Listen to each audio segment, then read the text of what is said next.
David Harris. I'm 44 years old. I've been married to my wife Jennifer for 17 years. We have 4 kids in the 8th, 7th, 5th, and 4th grade.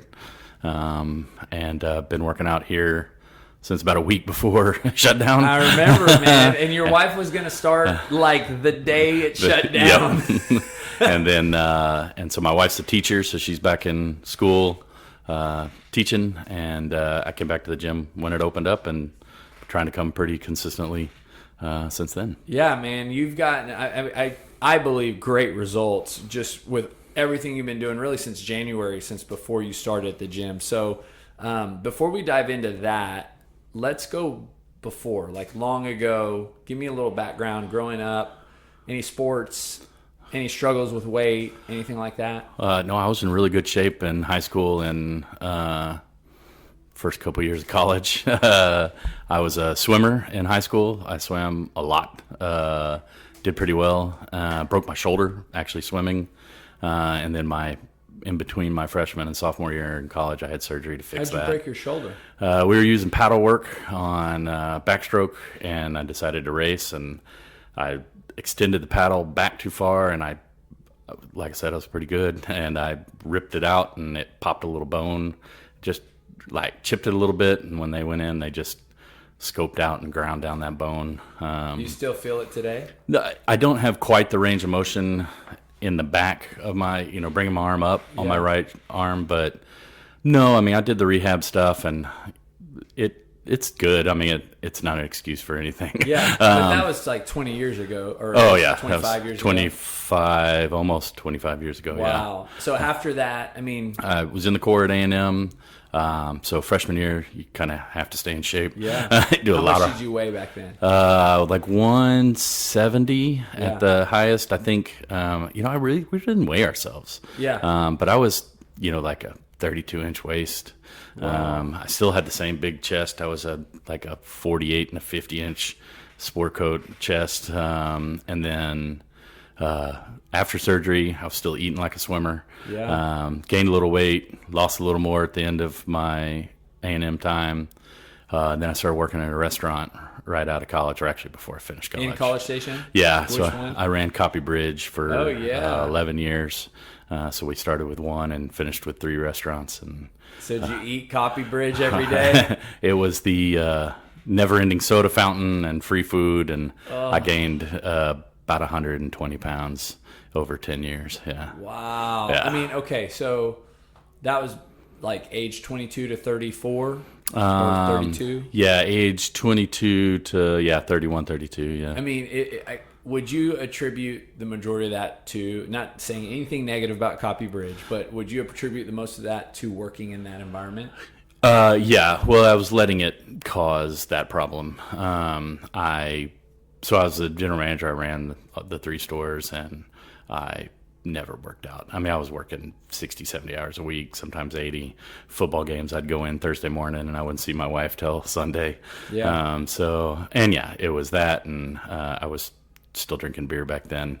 So a lot of... Did it creep up, or did it because that's a long time. 10 years is, Yeah. Was it 10 pounds a year, or was it No, like 50? I gained a lot of weight early, and then just kind of plateaued, and I stayed breaching that 300-pound range for that long. Where these podcasts are so great is you end up, not because you're talking to anybody specifically, but because somebody's listening who's either in the season of life that you were in, you end up really speaking directly to those people. And so I'm going to try to take that period of time and ask you some questions to help everybody understand, like, your mental state, like, at what point did you start saying, like, man, I'm gaining a ton of weight, or did you not? I didn't. Okay. I left the restaurant business 2011-ish, and went back and finished my degree at A&M. And then that's when I started working out again. And I just at that point decided to just get my stuff back together. What was the weight at that time? I weighed in at 316. And then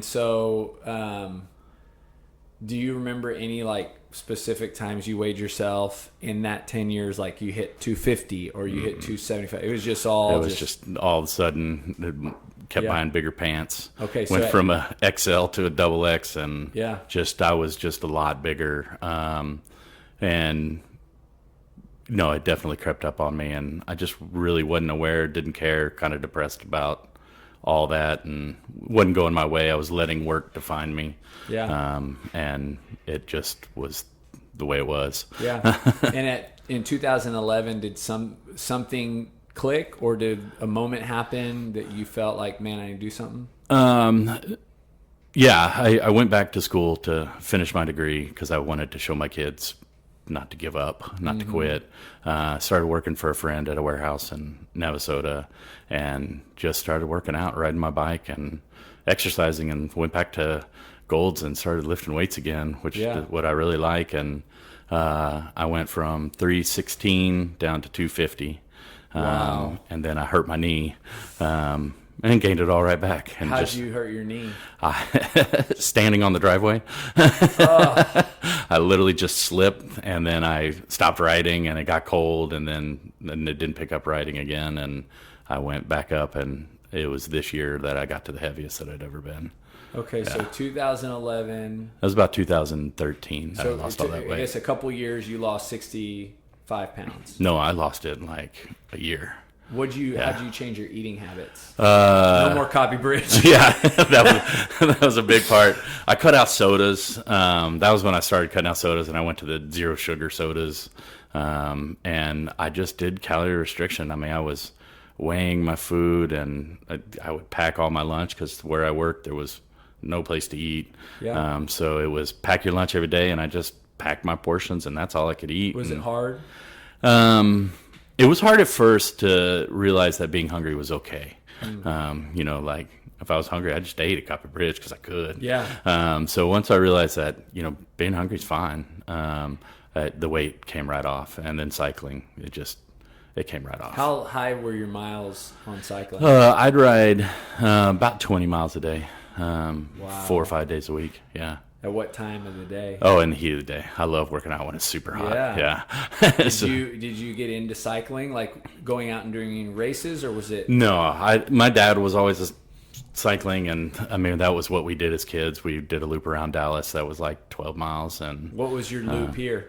I would go from our house in Edelweiss around A&M, over across the highway and back up, and it was, there was two, same route every time. I'd go into the parking garage and try to race up the parking garage, and I mean I like that kind of challenge in cycling. It's swimming and cycling for me is where my brain resets. Yes. It's like meditation. There's no one can talk to you.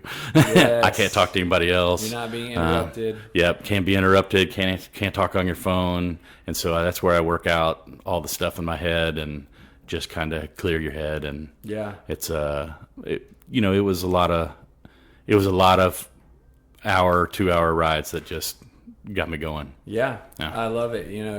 I tell people, and I feel like that about working out, and I like running for the exact reason you just described cycling, because I'm not on my phone. And I ran a few marathons before, and training for those, it was just the best disconnect. And I tell people I feel like that's when I get vision, ideas, breakthrough. A lot of my prayer life began running. Mm-hmm. Like I remember starting in 2010 or so, and kind of really like going out on runs and for 20 minutes just talking to God, right? Just exactly. Like really, and it was like that was a great time to do it, and then some runs, it would be longer than that, but I feel like the formative years of my prayer life were on runs. Oh, exactly. The pool is where I get a lot of my prayer time in. Yeah. Just no one else to talk to, and I get way less distracted by everything else. Yeah. So 2013, got back up to 315. Yeah, it took a little bit longer.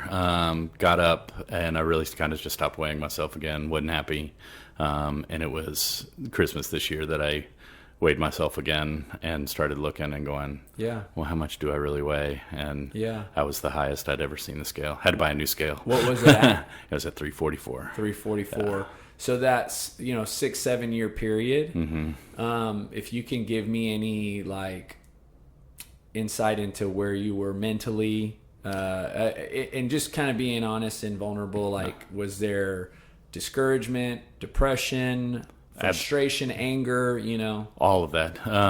So I left the restaurant business, went back to school, finished my degree. The warehouse job wasn't going to work out. I mean, I wasn't getting paid very much. It was not enough to support my family. Started looking for another job and just got depressed, started drinking too much. And just let the stress eat me while I ate. Yeah. And just mentally was not in the right spot for taking care of myself the way I need to, for not just myself, but for my family. So I let stress bother me, and then I wasn't working out again. So that stress just piled up, and I really like food. And I do too. No, I can definitely relate to that. And I tell people I'm an overeater, still. Like I was an overeater when I had gained all my weight, and now I'm still an overeater, but I just eat different foods today. Yeah, and I like to cook. I mean, from Coffee Bridge days and working with a chef at our third restaurant, I mean, I do all the cooking for our family. Yeah. I really like creating new things, and it wasn't until this last 9 months that I said, well, if I can cook, why don't I just try cooking healthy? Yeah. So having the couple of years that, especially riding that bike, like I got to think from the way you're describing it, like it was like something that you passionately enjoyed, looked forward to, and then having dropped it for 5 or 6 or 7 years, like how did you not gravitate back when your knee started feeling better? How did you not just say like, I'm going to start, or what did you try? Like, were there like stints of 1 week or 1 month in that period of time? There are definitely periods where I get back on, but I let other things be the priority. So our 4 kids are 4.5 years apart. Our last kid born 2011, that it wasn't until maybe 2 years ago where they got kind of easier. But my wife was, at the time, she was at Rudder High School. So she was a teacher and a coach. So she worked, I mean, during the school year, she works 90 hours a week practically. And so I just made the excuse that I had to deal with the kids, and I didn't make time for myself. And it just, that became the habit. And every once in a while I'd get on the bike, go ride, would take the kids and go ride around. It wasn't exercise. It was just, and I missed it a lot. And my brother encouraged me a lot to try to get back in shape. He always does. I just didn't care, What was the difference in December of 19 compared to any other time in that 5 or 6 years? I had what I call an event on the side of a mountain. Yeah. I remember you telling me. So tell me about it. So we, so my friend Matt and family, and then another family, there were 7 adults and 15 kids. 4 of which were yours. 4 of which were mine. We have 4 kids, so we say the same thing. So it was 7 of us adults and 15 kids. We went to Angel Fire to go skiing. Had like this little ski out place, and I couldn't breathe. And I had 4 younger kids who had never been skiing. I carried all of their skis to the to the slope, and I got there. They got on, and boom, they just went down the mountain. And I couldn't do it. I was tired. I couldn't breathe, and I thought I was so out of shape, and I was ashamed that I just couldn't keep. I wanted to ski with my kids. So they skied down, and I went down the mountain, and right before you get onto the slope, I fell, and then I just sat there, and I looked up, and the world was spinning, and I thought I might have a heart attack, and sat there for a minute, and I prayed, and it just hit me, and I just said, what are you doing? My dad was a 2-pack-a-day smoker, had a heart attack at 47, then turned around and had cancer at 57. He was always in good shape, always worked out, and he's still alive. But, his dad died at 62, and I said, when am I trying to do this earlier? And I just said, no, I want to be around. I want to show my kids. So right there on the mountain, I just said, I got to get my stuff together. And finished ski trip, got sick, had a little fat guy problem with cellulitis on my leg. When I didn't know what it was, I showed my doctor, and when I looked it up, I realized that it's pretty common for fat people, and I just said, no more. I said, I like being in shape. I like working out. I'm athletic. What was the prayer? Because you said you fell, you prayed, and what was that prayer like? The prayer was to let me be me and to let my focus be my kids getting into heaven. And the only way I can do that is if I'm around. And I just told God I wanted to live and that I would take care of myself the way he takes care of me. So I just said I would change. Who was the first person you told that to? Matt, who works out here. We meet every Sunday. Our families go hang out with each other. And it just came up. I mean, it didn't come up until this summer. They didn't know. Yeah. I just left. It was for me. And they knew there was a change. Matt challenged me right after the ski trip. I think they all saw me struggling. And he challenged me to do a 6-week challenge with Brad's gym, BCS Fitness. Yeah. So we did that. And that was another awakening. Like, holy cow, I'm really out of shape. And I always thought I was more athletic and better than that, and I was not. It was bad. Well, and you were probably still, like, in your mind, the 18-year-old, 19-year-old in the core, you know? Yeah. Oh, I thought I could do it all, and I couldn't, you know. And so 344 pounds when you started that? Yep. And how much weight loss in that 6 weeks? I lost just shy of 20 pounds. Okay, so you started going down. Yep. And then that took you into like January or February? It took me into mid-February. Okay. Yeah. And that's kind of when you transitioned? Yeah, it took, so at that time March, I think, is when you came over. So that month of February, guy I was working with at the time, he's a big weightlifter. I joined Golds again. Yeah. And we started lifting weights every day at lunch. And because I enjoy that. I like doing that part. And so for that 2-week period, I was just looking for something. I said, well, you know, we had done the Whole30 diet, which really changed how I looked at food.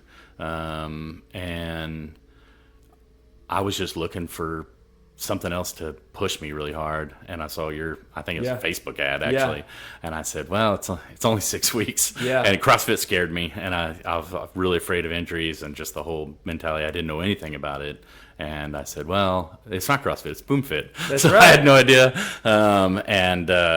It was, so I don't know, I think I did the online thing, and then you called me the next day. Yeah. And so I just said, so it was one of those things. I said yes. When you came over, what weight were you at? I think I was still working out. I think my first weigh in here was like 324 or something like that. Yeah. And then in the 6 weeks, how much weight did you lose? We didn't really finish 6 weeks, so I don't know because we went into quarantine. Yeah, we went into quarantine. Life change. Yeah. I mean, I was losing 10 pounds a month pretty consistently. Let's fast forward then, because we did a few weigh-ins, right, during that time. When we came back and opened, I think May 18th, where were you at in that at that last weigh-in prior to opening? I had lost 50 pounds for the year. I was just under 300. Just shy of 300. And that was your goal. I think you had told me you wanted to be under 300. I wanted to try to see if I could lose that last 20 in the 6-week challenge. Yeah. And I pretty much did. It was pretty close. So from December to May, 50 pounds. Yep. You know, and this is going to definitely be like a lot of things, but how'd you do it? What would you say some of the top 3 things that happened in that period of time? Because that's a lot of weight. Yeah. And it was arguably the hardest, for a lot of people, the hardest time to lose weight. Yeah, the quarantine was good. So the same friend that I went to the gym with, of course, Golds shut down too. Yeah. They did Camp Gladiator. That's what he does with his wife. So we went over and worked out in his driveway and did that. And then I did the workouts at 6 a.m. on Facebook with you. So 2 a day. 2 a day, yeah. And I think the big change, really the big thing that I know changed was the 30-day diet. The Whole30, I took out sugar. I don't eat, this is Texas, so I still eat queso, but I don't eat dairy. Whole30 has queso in Texas. Yeah. Yeah. So it was really just like eye-opening. It changed the way vegetables taste, so I liked eating vegetables and grilled and roasted vegetables, and I stopped putting oil on stuff. I stopped putting butter on anything. I really stopped putting salt on anything. So it just, the way I cook changed, except for my kids, they get the good stuff. Yeah. And my Matt's wife is my physician as well, so she talked about how many calories I should be eating. You and Kyle talked about how much protein I should be eating. So I really pay attention to what I eat and make sure I'm, no more. Oh, sure, I ate good. Yeah, No, I watch it and I make sure, and I allow myself to cheat and fall, and just make sure I know that I did and that I don't do it often. Yeah. So in that period of time, because you're definitely somebody who has like really big goals, and you want results. Was there ups and downs in that 50-pound weight loss? Like times that you wished you would have lost more weight, or?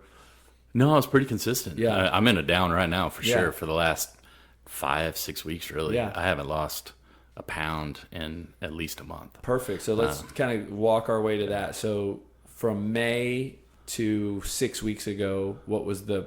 Officially right now, it's my weigh in this morning on my scale. I've lost 70 pounds since. Wow. So 20 pounds from May to about June 20th-ish. So end of June. Yeah.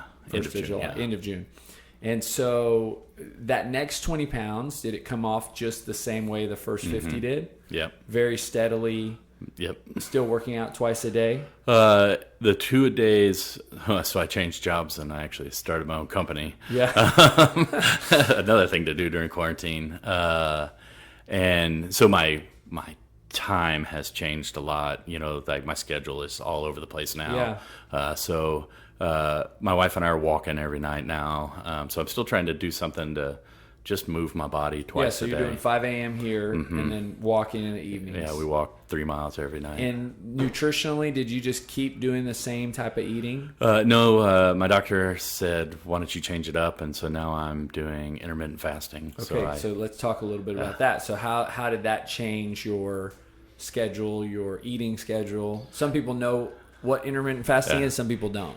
So I still eat pretty much the same amount of calories as I was before. It's a lot harder to eat that much in a short period of time. Sometimes I eat and I'm not hungry at all. But I eat in about a 7-hour period. I eat somewhere around 12:30 to we eat dinner at 6:30. So, and I have my protein shakes. And I have basically 2 meals. Are you hungry in the morning? Oh, I'm very hungry. Yeah. So you're fighting hunger all morning pretty much. No, I'm really used to it now. Yeah. So, I mean, I like coffee, so I drink coffee, but it's forced me to not be hungry. I drink a lot more water. So I'm staying a lot more hydrated. And no, I mean, it was easy to get used to it, and I've really just gone back to it's okay to feel hungry. Which is kind of what you thought back when you were originally trying to lose weight. So I don't immediately be like, I'm hungry. The big change now is when I'm hungry and need food, and I know I should eat food because it's the right time, I'm much better at making a good decision on what I eat. Yeah. And do you feel like, as far as sticking to clean foods, you've done that for the last... now 6 months? Oh, yeah. Yeah, so sure. That's just kind of a new life, a new way to eat. Yeah. Do the other foods still tempt you, or do you still feel like No, I mean, missing them a little bit? Since quarantine, we don't go out to eat, which has actually been great. Yeah. Buying the food has really changed. I mean, the program for the 6-week challenge on what proteins to get, so we're fish and lean chicken and even a little bit of lean red meat. And we eat a lot of venison in our house, so lean meats and grilled vegetables with really like nothing on them. I'll put a little pepper on there, just to marinate it a little bit, something to make it taste a little better, but take out the oil in the pan, take out the butter in the pan.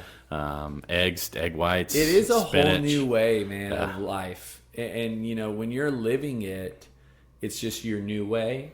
But when you're transitioning from, like, especially for you, like loving to cook, like having that chef kind of mindset, like I never had that. But for me, it's like I would eat chicken bland because to me it's just, but Alicia can't do that. will see, but we'll season it and it tastes really good, but it's healthy, and same with broccoli, we'll bake it, put some salt and pepper, and it tastes way better. Yeah. And I think it's just like if that becomes your new normal, like I don't eat any dressing on salads. For somebody who only eats dressing on salads, it's pretty extreme to never eat a salad again with dressing. It's weird. Yeah. Just to do a little balsamic vinegar. Yeah, that's right. It's hard. Yeah. Or I do a lot less dressing. Try to keep it a lot lower. I mean, as my friends have seen some weight loss, we talk about what I'm eating, and I get ideas from my brother's in very good shape. He does a lot of Ironmans. And so we talked to him about it. Same with my sister, and adding spinach to protein shakes to make them smoother. I was like, but you get a lot out of that. Adding blueberries to it to get some carbs, and so there's been a lot of ideas that people have thrown, and I take all of them and try them. And so let's talk about these last 2 months. Sounds like July and August were not nearly as profitable in the weight loss stance. No, I just kind of stuck. So I went and got a blood test to see if there was anything wrong with me. Yeah. Everything came back golden. I don't have cholesterol. Yeah. No high blood pressure, nothing. So there's technically nothing wrong with me. My doctor says just keep going. What's the weight today? The weight this morning was 271. Okay, dude, that's awesome, right? I mean, 316, you said? Or no. 344. 344 in December after the ski trip. Yeah, Christmas is like the day after Christmas. Yeah. And so you've this last 2 months. What's the hardest part of not seeing that scale go down? It's just frustrating. I mean, for me, it's what I didn't want to do is diet. I didn't want to do anything that's like, let's just get somewhere and then I'm done. I really wanted to find the new me for it. So one of the things I did in December was talk about the 5 things I'm going to change in my life and focus on. And it was, finances, family, fitness, friendship, and my faith. So just those are what I'm focused on. And I just know I'm plateaued, and it'll keep coming off. I see a lot of, the good part is I see a lot of strides here in the gym. There's so much more I can do, and I can just the little victories, and I just try to remind myself of that. My wife tries to remind me of that. Clothes are fitting better. I'm on the last notch of my belt. When I started, I was on the very first notch. So it was, it's just a lot easier to focus on that part than the weight will come off. I mean, there's just no way I can do this, eat right, and exercise and it not come off eventually. And my body will catch up. No, you're absolutely right. And I think when you hear this episode or this podcast, it should encourage you, because everything you're saying, it's kind of like when you're going through a tough time in your life and God has you, right? Like his word and his truth, but it's still hard. Yeah. I always tell people I'm disappointed, not discouraged. Yes. And I can be disappointed, but I do trust Jesus, and I trust that following him and doing and living his life, that's really all that matters in the end. And this part is just a little piece of it. And so I had grandiose dreams of losing 120 pounds in a year, 10 pounds a month. I was like, that's pretty even. That's pretty attainable. And I knew I'd plateau, and I thought there'd be a month where I'd lose like 20 pounds. And it hadn't happened, but I also realized that after seeing people here in the gym that it's also more about what my body is. So if I don't lose 120 pounds, but I gain a bunch of muscle, okay. For me, I just want to follow those markers that I'm in shape. Yeah. And it's like what you're going to go through building a business. Yep. There's going to be 3 months or 12 months that you feel like, man, everything is perfect, but the profit margins or the customers aren't calling, or the prospect, or I'm not closing the deals that I should. And I believe, and I think this speaks directly to the 2 months that you're in right now, is that there's always a valuable learning lesson when things aren't going our way. Like, if we're honest, that's when we really learn the lessons, right? That's when the growth actually occurs. When you're losing 10 to 15 pounds a month, things are going exactly the way you build, and I don't think it's bad, but you build some confidence and some kind of like cockiness a little bit. And that's not like when we start really like getting too proud of ourselves is when we start allowing some old bad habits like queso and it's like it won't affect me. I can, it's like the thing for me for 20 years, I feel like I've lived like humbled towards my fat self. You know what I mean? Like, oh, absolutely. I tell people I'm like a fit person trapped in a fat guy. Yeah. And I still remember, like, I'm a bad decision away from going back to that life, because I'm the person who will eat the queso and then have the sopapillas and then, hour later eat the leftovers if there were any from anyone else's, and then the next morning think, oh, well, you know what, let's just eat whatever, breakfast tacos. It's like, so it's poor decision after poor decision. And so it's like, but that unfortunately happens when we start getting too like confident, like it won't hurt me. I worked out this morning. Oh, it won't hurt me. I'm losing weight right now, so I can afford a cheat day. And it's really right now where you realize how you're still very vulnerable to your body, right? Like it's like you're not in control. Like though my body hadn't caught up yet. That's right. Yeah. And right now is where you really find out what you're made of too, because it's like, okay, am I doing this strictly for weight loss? Like, am I doing this for that number to go down? It's kind of like building a business. Yes, we want to make money, but then sometimes you're not, Am I doing this just for that? Or do I have a higher calling? Do I have a higher purpose? Am I in this marriage just to feel love, or am I committed because I made that covenant before the Lord, And that's why I've tried to focus on all of it instead of one part of it. And, my wife likes to remind me that it took me 40 years to get this fat, and I'm not going to knock it off in 1 year. I mean, my body has been trained to gain weight, but there's a better look in me inside. Well, you had a great year so far. I mean, in 7 months, almost 8, to lose 70 pounds. Yeah. That's awesome. Yeah, there's been a lot of victories that have really good clothes that I could fit back into. There's a lot of fat guy problems that, not holding my breath to tie my shoes, not getting out of breath to walk up steps. Yeah. There's been a lot of little victories that have helped a lot. So is there another ski trip coming up? There is. So I'm really working hard to get ready for that one. So the same 3 families we're going again. So cool. And I'm ready to keep up with the kids. Yeah. So, and that's been a lot of the inspiration, is trying to show my kids that what you can do to take care of yourself. Have they noticed? I mean, they've noticed my as soon as quarantine started, my teenage daughter just got depressed. I mean, hung out in her room, didn't do anything, and she didn't advance in her ballet class, and just having a bad day in the car. And I don't know how I said it. They weren't my words, it's the Holy Spirit. But I basically just looked at her and said, there's going to be 2 types of people that are coming out of this. Those that stayed the same and those that changed. And I said, so take this opportunity to change and become a better version of yourself. And I explained to her this situation, what I'm doing, why I'm doing what I'm doing. And I said that I'm trying to get the better version of me to come out. And she, within a day or so, the switch flipped.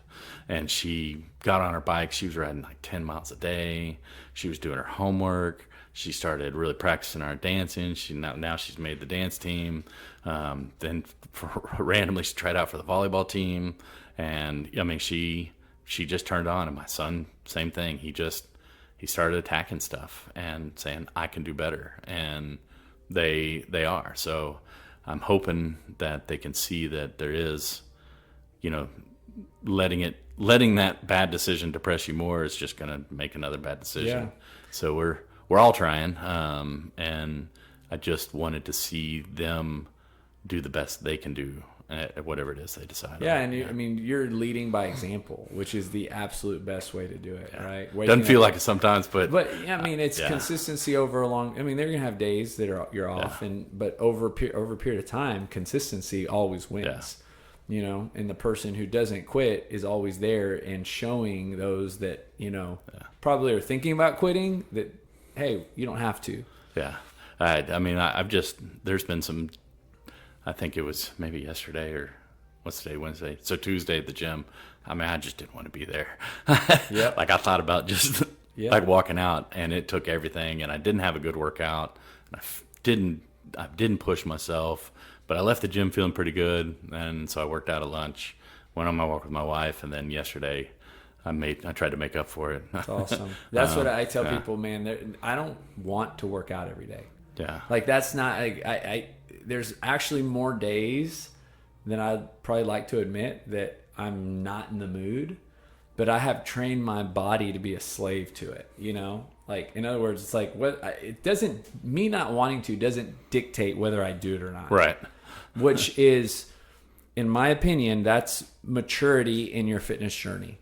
And I say that kindly to anybody listening, because I'm not calling people immature, but when you basically don't feel like it, and that dictates whether or not you do it, it's just the immature mindset when it comes to commitment of exercise. Marriage can be the same way, right? Just because you don't absolutely. feel like loving that person in the moment doesn't mean, you know, you can't do love, right? That's part of why marriages unfortunately fall apart, is because one day you don't feel it, and it's like, well, that could be an immature way of being in a relationship, in a marriage, right, specifically. And so I think, you know, it's almost like exercise, at least for me, has become such a like priority, like you said earlier, that it is that there's no doubt in my mind that this is what I'm going to do. But also there's days I'm human and I don't feel like doing it. Right. And so that's where the structure of a class and a coach and people in the group that I enjoy time with and that really add value to me doing it. Yeah, absolutely. I mean, it is, it's hard to get up at 4:30. It's hard to go to bed at 9:30. But it is one that, you know, that's the easiest and best time for me to work out because it doesn't affect the rest of my schedule. And it is a lot easier to do it knowing that, well, one, Kyle call me if I don't. Yeah, that's right. But to show up, that was my priest had said that's your God moment. You know, when you're not feeling it, well, you missed it. You know, so like, why did you come in the first place? Yeah. So you're already here. You've already had your moment. Now just follow through with it. That's awesome. So that's what I looked at as like, well, the alarm went off and I'm awake. Might as well just go. And yeah, there's much plenty of days. this do you consider a spiritual journey? I mean, this whole year was meant to be that. So I really tried to develop what I'm focusing on, and just get back that relationship with Christ that I think everybody desires. Just to make sure that my focus ultimately is on living the Christian life and to follow Christ and do what he asks of us. And so it's as simple as saying yes to more stuff and knowing that saying no and shuttering stuff just because I don't like it is that where Christ is, you know, to not miss where he's talking to me. Mm-hmm. So all of it, and taking care of my body it's got to be in there. I mean, you can't not take care of your body. And I never realized it. I never realized that how much I wanted to take care of it, how much it affects me to not like pictures of myself, and how much it sucks that shirts don't fit and they go on the other side of the closet. Mm-hmm. That's the part where knowing that I'm doing this for more than just being in shape, that it's all of the journey. So, man, I feel like you just answered the question I always ask last, but I'm going to ask it anyway. The title of the podcast is Building Better People. So, you know, that's the mission statement, the core purpose behind everything that we do. It is something that I believe to a conviction is that everybody, when they start exercising, they become a better version of themselves. Mm-hmm. And that can wake me up early, and that can make me want to work really hard for making a space that everybody feels welcomed at, that people, no matter how much they weigh, no matter what their fitness abilities are, no matter what their past is, can come in and feel the becoming of a better version of himself. So for you in your life, right, knowing what it was to be not working out or now working out, how is that true for you? How have you become a better version of yourself? I think I've just realized that it's possible to not let anything else tell you can't. So, I mean, whether it's during quarantine, I mean, there was no accountability practically. Mm-hmm. I mean, I didn't have to see anybody. It was easy to say, I can't be around anybody. But knowing that if I did it, it was really for my betterment, for my body, for my brain, for my marriage, for my kids, all of it. And that is really what I like about here is there's guys at the class that are the best in the gym, and then there's guys that are not. Mm-hmm. And it's easy to strive to beat them in anything, and the little bit of competition and just the inspiration that, they struggle too. And it really is, I guess, to answer that, to become better, it was just waking up and realizing that you can. And even if it's from being able to do literally one push-up on January 2nd to now I can do a lot more, and not being able to run, period, to being able to run, and then really just the way you feel leaving the gym. I mean, you can't be angry. It's right. Just you cannot walk out after a workout and be in a bad mood. Your brain doesn't work that way, and that's just your body's response for saying, "Hey, you did the right thing," and recognizing that. And I am very thankful when I leave. I'm like, "Thank you, God, for me keeping going." And one day at a time. Yeah, and I pray, and I've got some accountability friends that aren't going to let me quit. My friend joined the gym, and now I really can't quit. That's right. And his son joined the gym too, yeah. So now he's already faster and better than me, and and so it's one of those things now. So now I got a 16-year-old to try to keep up with, awesome. And it's really interesting. Yeah. So. Well, thanks, David. Yeah. This is great.